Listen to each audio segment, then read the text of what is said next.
God morgon! Idag så fortsätter vi med genrer. Det gick jättebra förra veckan. Ni har haft 2 lektioner och sen den här lilla utvärderingen om vad vi hade lärt oss som vi körde i fredags. Bra jobbat! Och nu är det dags att fortsätta. Ja, kommer ni ihåg namnen på de här genrerna? Olika genrer är olika texttyper. Och vi ska gå igenom dem lite snabbt en gång till innan ni ska få höra några olika texttyper och själva försöka sätta dem i rätt genre. Berättande text. Det brukar vara sådana böcker som vi lånar på biblioteket, skönlitteratur. Det kan vara sagor och andra berättelser. Och det beskriver ofta personer, platser och saker som händer i deras liv. Och det kan vara på jorden, det kan vara ute i rymden, det kan vara precis hur som helst. Pippi Långstrump, Emil i Lönneberga. Det kan vara ren fantasi, men det kan också förmedla kunskap. Och så har vi den återberättande texttypen. Och det är personliga åsikter. Och det brukar vara till exempel en uppgift när jag berättar om mitt sommarlov.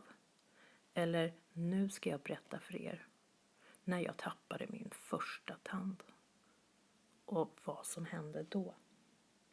Så det brukar vara ett antal händelser, saker som har hänt. Jag tappade tanden. Och då hände det här. Och efter det kom mamma. Instruerande text. Ja, den berättar för läsaren hur den ska göra något. Och då följer det en speciell ordning. Till exempel, för det första, vad är det man behöver för att göra det här? Och då gör man en lista. Sen är det en arbetsgång. Alltså, i vilken ordning ska man göra sakerna för att det ska bli rätt? Och då är det i den här ordningen: 1. Ta fram sockret. 2. Skär upp 50 gram. Så det följer det mönstret så att man kan gå steg för steg. Och ofta så visar det en bild som också kan förklara vad man ska göra. Och ibland så är det bara bilder som instruerar.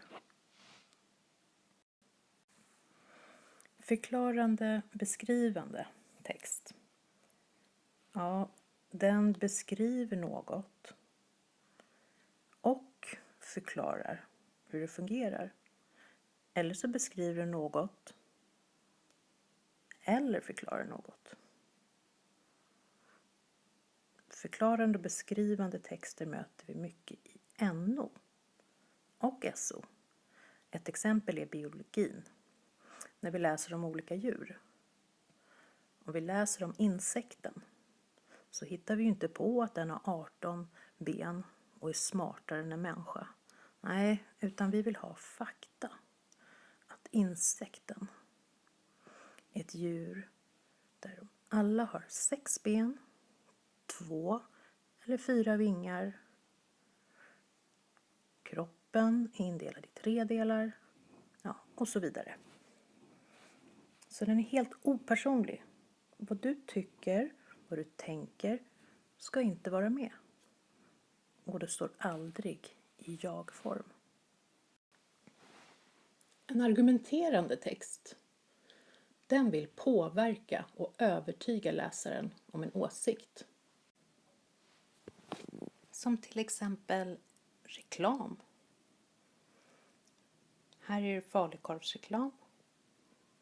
Och här har de argumentet att den har ett väldigt bra pris just nu.